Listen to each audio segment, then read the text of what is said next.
Every time the president steps to a microphone to talk about Operation Epic Fury in Iran, the official explanation for the war seems to change. It's worth pausing on what happens when a government cannot settle on a single rationale for combat.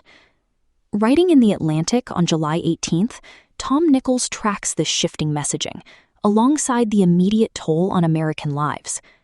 3 days later, in Just Security, Michael Schmitt looks at the exact same confusion through the eyes of a 19th century Prussian military strategist. Read together, these two articles ask a sharp question. If the public doesn't understand what a military operation is actually for, can the soldiers fighting it ever hope to win? Writing last week, Tom Nichols grounds the ongoing war in Iran in a hard number: 16 dead Americans. Notice how Nichols tracks the president's changing reasons for those casualties over 20 weeks of fighting. One night, the goal is regime change. Later, it switches to stopping a nuclear weapon that intelligence agencies say doesn't exist. The sharpest moment comes when he contrasts those shifting explanations with a deadly attack on a Jordanian airbase. Trump owes Americans a better explanation about Iran. 2 more Americans have died. Meanwhile, the president's rationale for war keeps changing. 2 more Americans have given their lives in the service of their country. They died in an Iranian attack on a Jordanian airbase. Several more U.S. military personnel were injured, and 1 is missing. The American people have a right to know why they died, and how many more of their sons and daughters President Trump is willing to risk in this war of choice. The president, so far, has issued his usual stock answers. "It's a very sad thing," he said in a phone call on Saturday afternoon to the right-wing outlet News Nation. He added, "We hate to see it happen. It's in service to our country." But every military death is in service to the nation. It is true by definition that all 16 Americans who have lost their lives so far in this conflict did so because they volunteered to wear uniforms of the United States military and endure great risks on behalf of their fellow citizens. Military service, even in peacetime, is inherently hazardous. But these Americans are dead because they were sent to war. And for months, Trump has offered no comprehensive explanation about why his administration is ordering U.S. military personnel to put their lives on the line. Or more accurately, he's offered several rationales at various moments over the past 20 weeks of war. This time, according to News Nation, Trump said that his central objective in this war is never allowing Iran to have a nuclear weapon. But Iran does not have a nuclear weapon, and was not even close to obtaining one when Trump launched this conflict.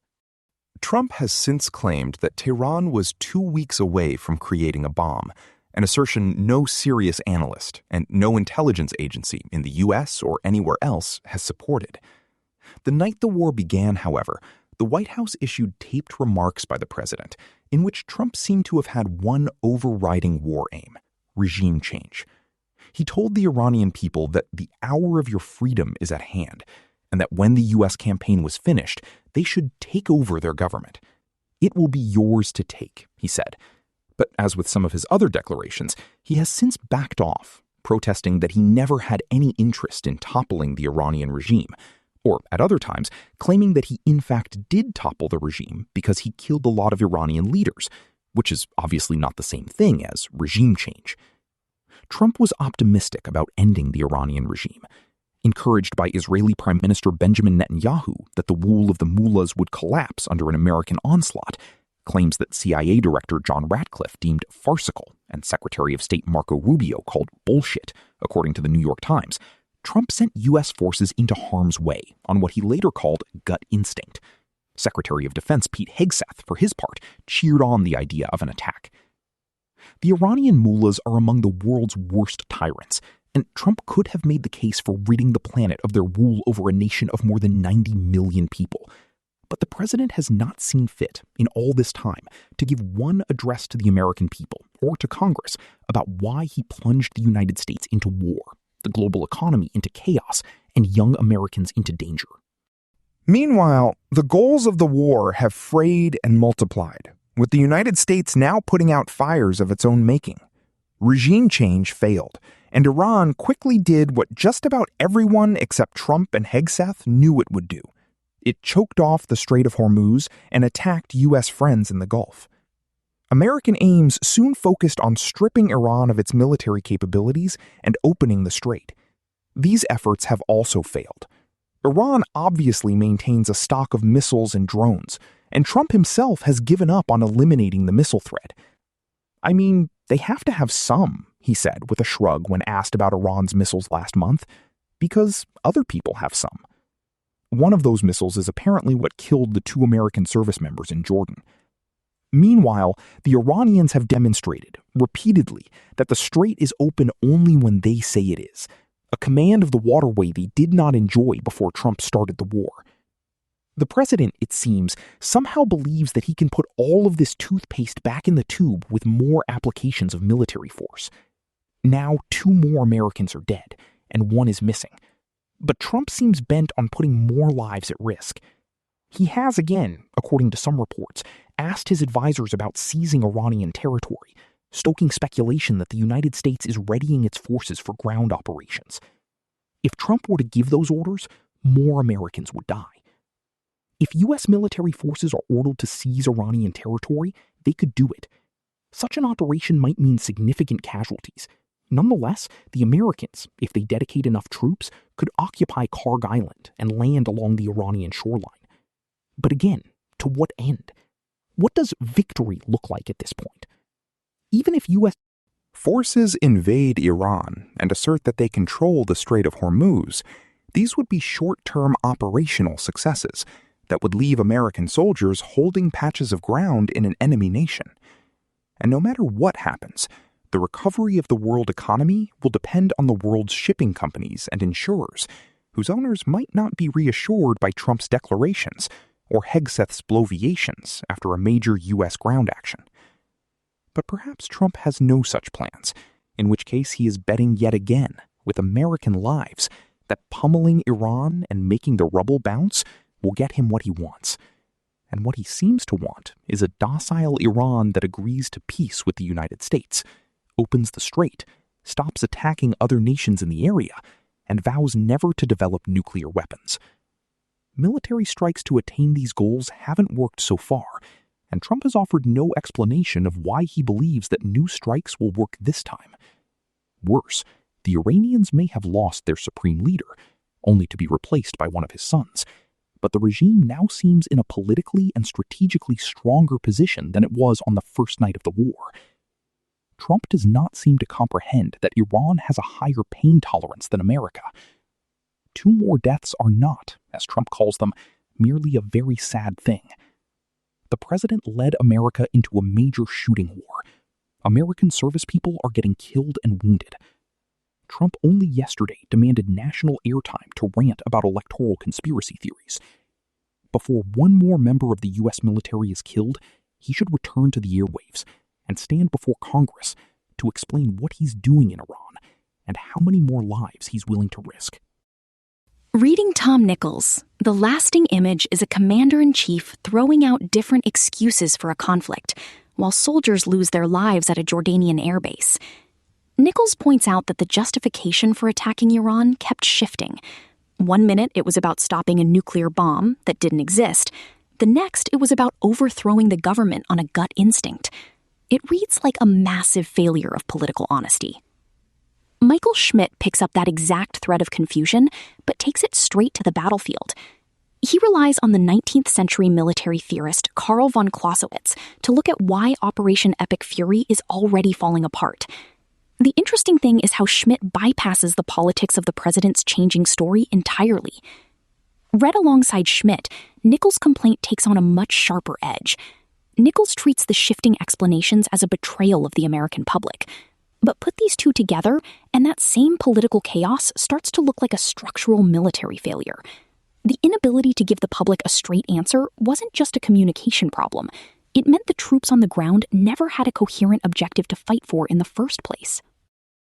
The ceasefire that temporarily halted major combat operations in Operation Epic Fury, the U.S. campaign against Iran that began on February 28th, has now collapsed.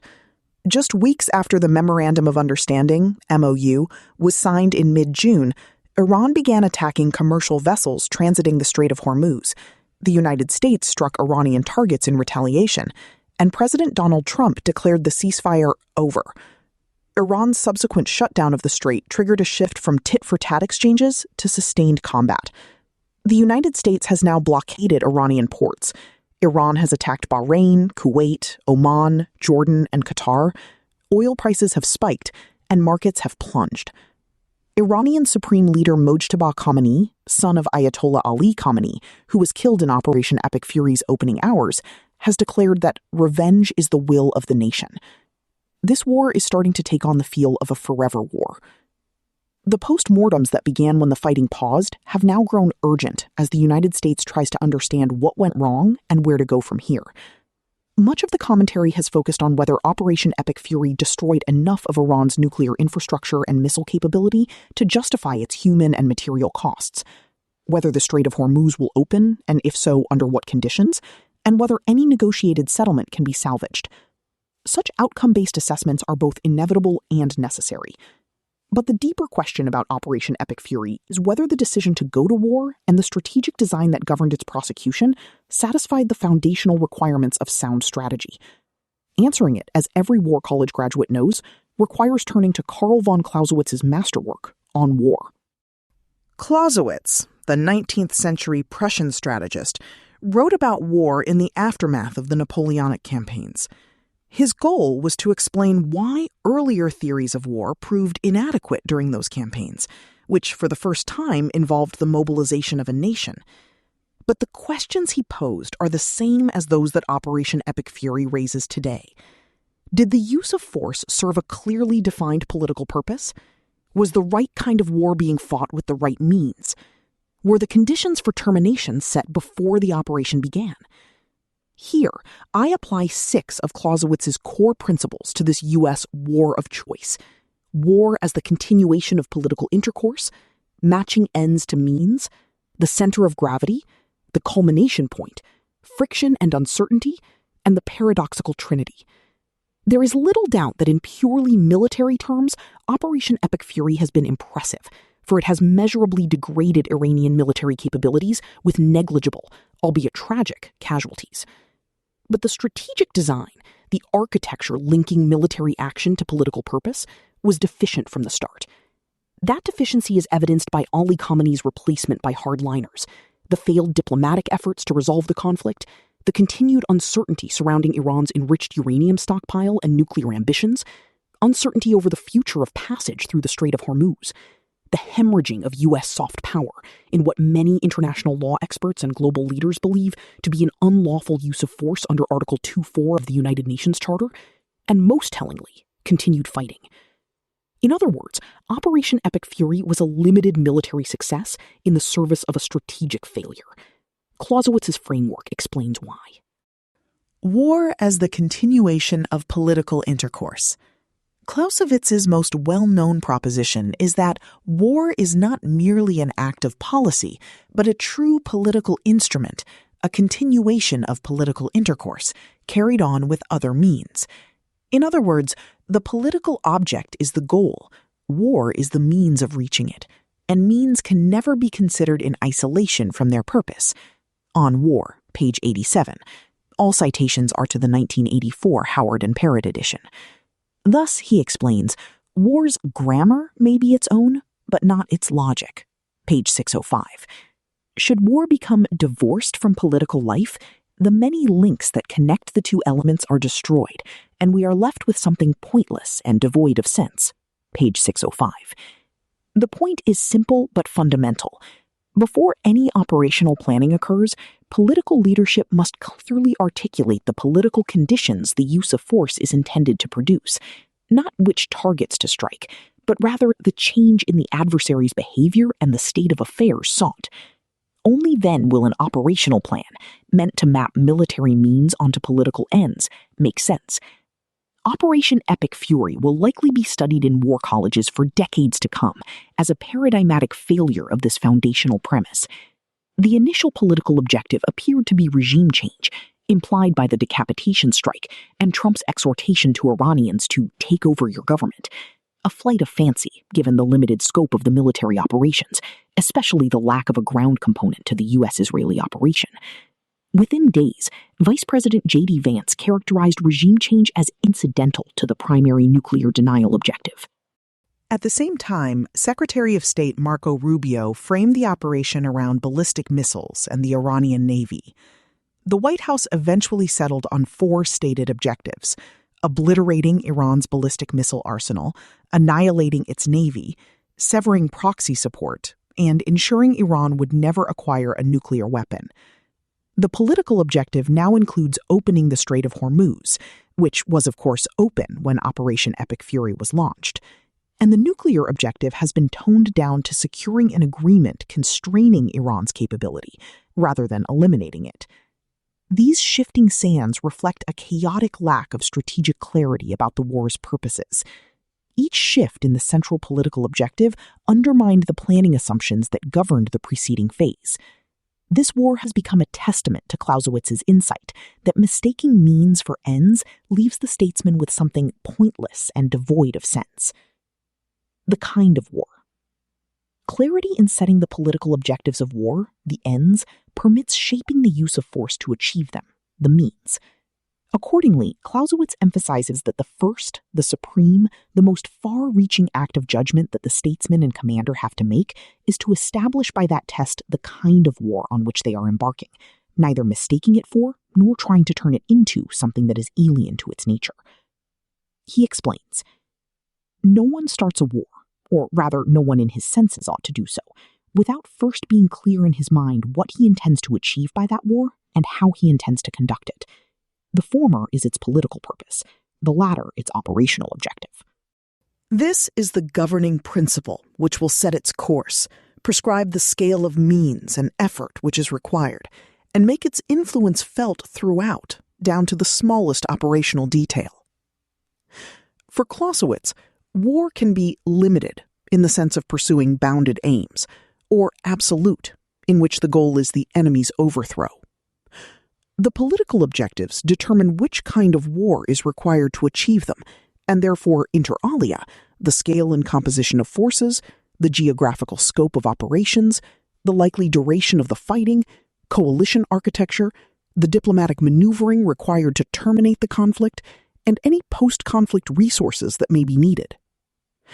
Absent a match between the political objective and the type of war planned, success is unlikely, no matter how well the military executes its operations. Moreover, war is a two-way proposition. Clausewitz points out that the, quote, degree of force that must be used against the enemy depends on the scale of political demands on either side, emphasis added. Thus, quote, we must gauge the strength and situation of the opposing state. We must gauge the character and abilities of its government and people, end quote.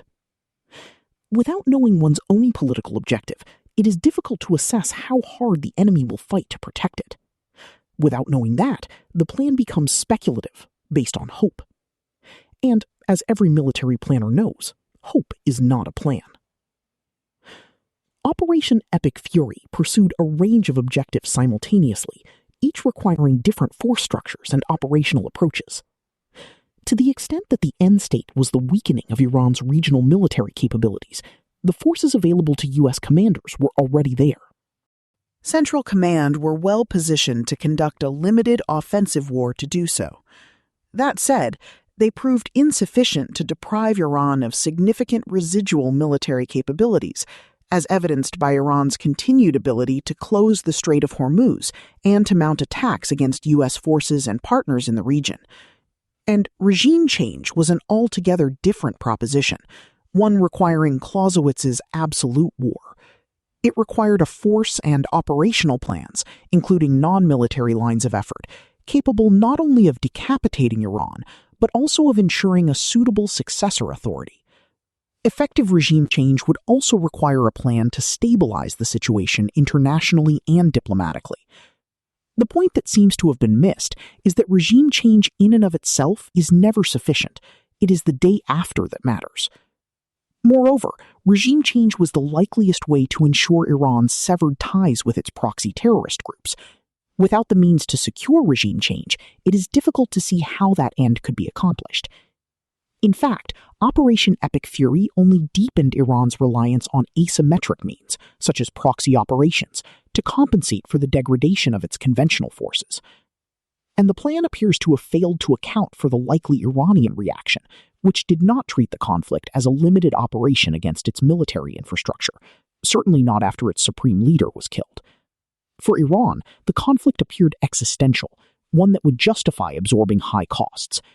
It responded, predictably, with the full toolkit of assets available to it: missile and drone attacks on regional oil facilities and commercial hubs, activation of proxies in Lebanon and Iraq, Houthi operations in the Red Sea, and closure of the Strait of Hormuz. Clausewitz had warned of precisely this dynamic. Uncertainties make it difficult to gauge the amount of resistance to be faced, and, in consequence, the means required and the objectives to be set. Since in war, too small an effort can result not just in failure, but in positive harm, each side is driven to outdo the other, which sets up an interaction. The failure to account for Iranian political objectives and the means Iran would deploy to pursue them produced an asymmetry between U.S. planning assumptions and Iranian strategic behavior, a predictable consequence of ends-means confusion at the outset. The center of gravity. Among Clausewitz's most important operational concepts is how military force should be directed. He explains, "One must keep the dominant characteristics of both belligerents in mind. Out of those characteristics, a certain center of gravity develops, the hub of all power and movement, on which everything depends. That is the point against all our energy should be directed." The center of gravity is not necessarily the adversary's most military capability. Rather, it is the element of the enemy's political, military, or social structure that, if placed at risk, neutralized, or destroyed, is most likely to cause the enemy to stop resisting.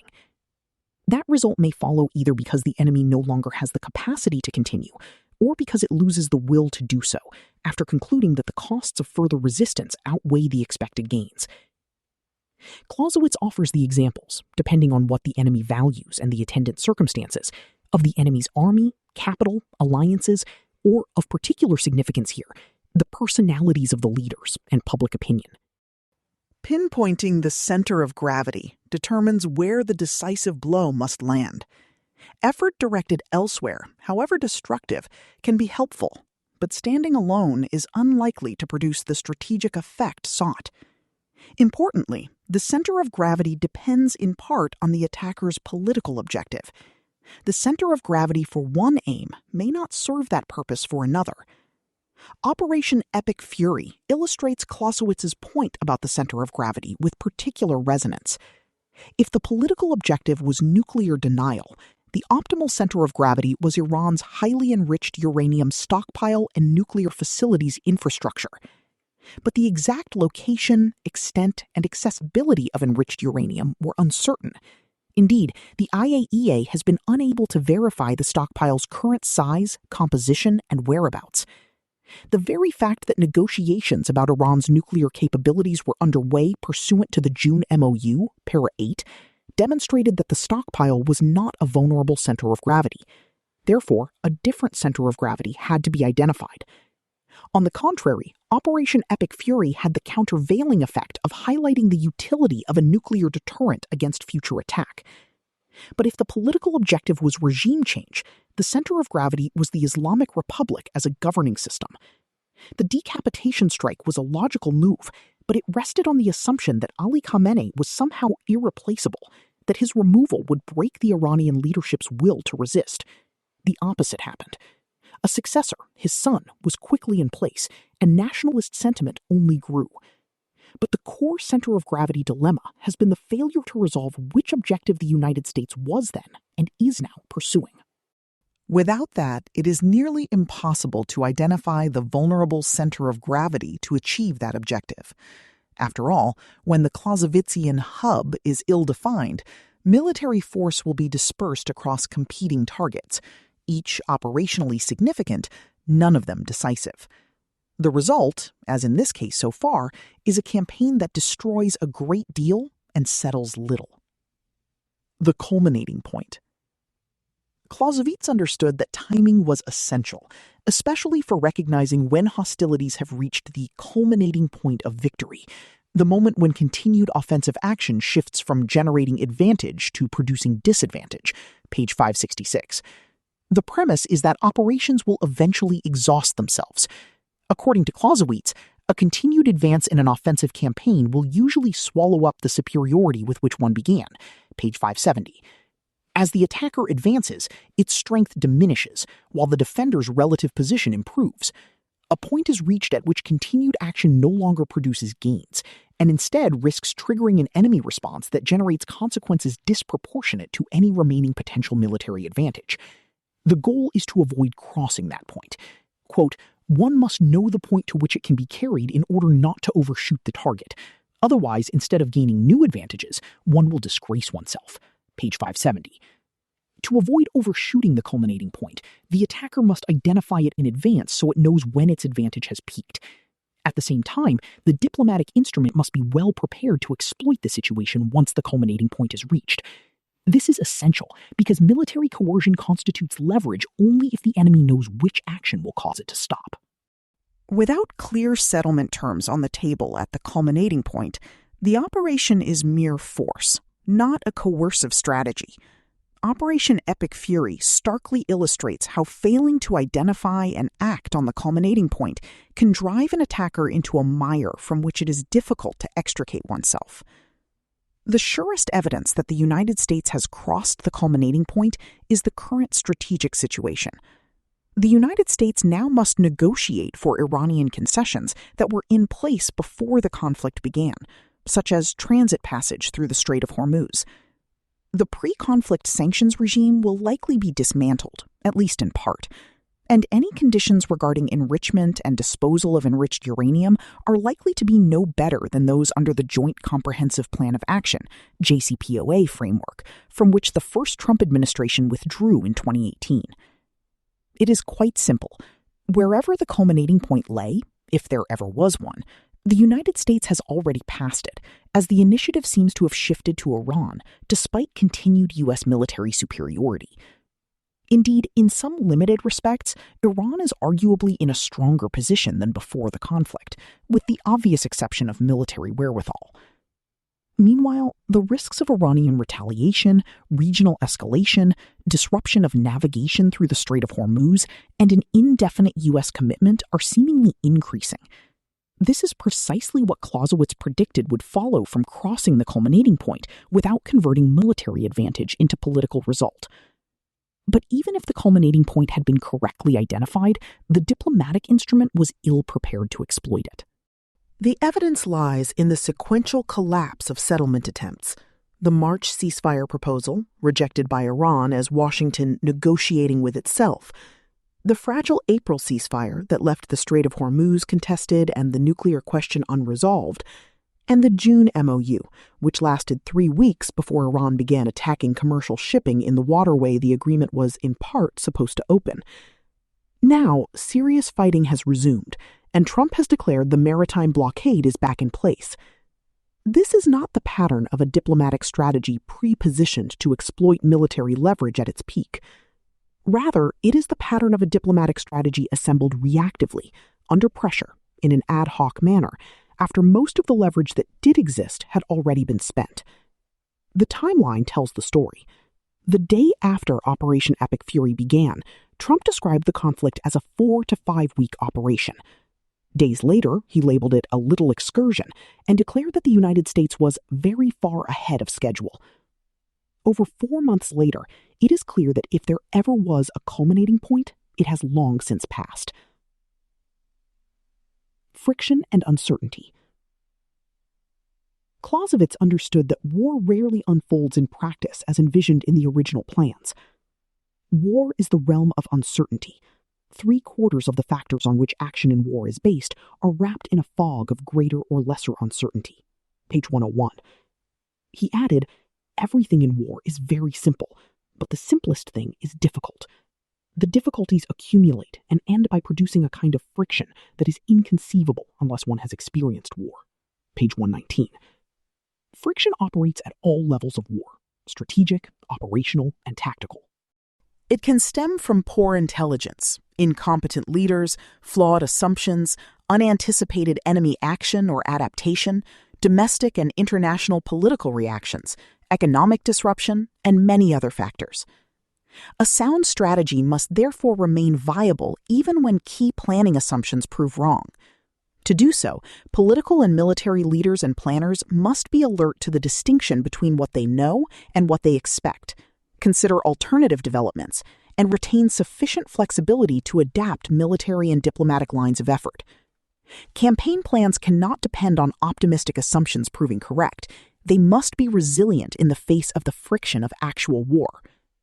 Operation Epic Fury appears to have relied on precisely such a chain of optimistic assumptions: that killing Iran's supreme leader would destabilize the regime or spark popular revolt, that Iran's nuclear capability could be extinguished despite uncertainty about the location of its enriched uranium, that Iran would regard the operation as limited despite the decapitation campaign, that Iran would not close the Strait of Hormuz, that the conflict would not spread to the Gulf states, and that attrition of Iranian military capabilities would lead to diplomatic concessions. None proved correct. The Clausewitzian lesson is not that the United States should have anticipated the precise course the conflict would take. Rather, it is that its strategic design proved fragile when its central assumptions encountered friction. OEF was optimized for the opening attack, when U.S. military superiority was greatest, rather than for the uncertain political and military struggle that followed. The paradoxical trinity. War, Clausewitz argues, is never a purely military phenomenon. Rather, it is always shaped by the so-called paradoxical trinity, three forces that together define its character: primordial violence, hatred, and enmity, the play of chance and probability, and its subordination to policy, which makes it subject to reason alone, page 89. These forces correspond to the people, the commander and his army, and the government, respectively, and they must remain aligned throughout the conflict. As Clausewitz observes, a theory that ignores any one of them or seeks to fix an arbitrary relationship between them would conflict with reality to such an extent that for this reason alone it would be totally useless, page 89. Operation Epic Fury misaligned all three. At the level of the people, the regime change aspiration assumed that killing Khamenei would rupture Iranian society and spark popular revolt. It did not. His successor was in place within hours. The Islamic Revolutionary Guard Corps took charge in large part, and nationalist fervor grew in the face of U.S. and Israeli attacks on the Iranian leadership. On the U.S. side, popular support eroded rapidly as the supposed objectives kept shifting. The House of Representatives voted to limit the president's war powers in Iran, a non-binding rebuke, and the war's economic disruption drove up consumer prices and rattled the stock market. At the level of the government, the U.S. political direction of the war was never coherent. As discussed above, regime change, nuclear denial, destruction of the Iranian armed forces, and straight access were asserted, abandoned, and reasserted at different moments by different officials. The governmental element of the Trinity requires that rational policy calculation govern the resort to force and execution of the campaign. When the government's setting of political objectives appeared uncertain, it was difficult for the other two elements to remain aligned. After all, a commander cannot confidently calibrate military means to unclear ends, while the people cannot be expected to continue supporting a war whose purpose keeps shifting at the whim of the government's leaders. Iran suffered no comparable failure at this level. Condemnable as Iran's policies and objectives are, its government maintained a consistent political purpose throughout: resist, impose costs, and negotiate from strength. At the level of the commander and his army, the operational achievements were impressive amid this chaos, as the military instrument performed with skill and discipline. But as Clausewitz observed, military performance cannot compensate for failures at the other two levels. Concluding thoughts. I have set forth my views on the lawfulness of the decision to attack Iran elsewhere. Simply put, there was no basis in international law for Operation Epic Fury. See my analysis with Tess Bridgman and Ryan Goodman and the International Law Experts letter.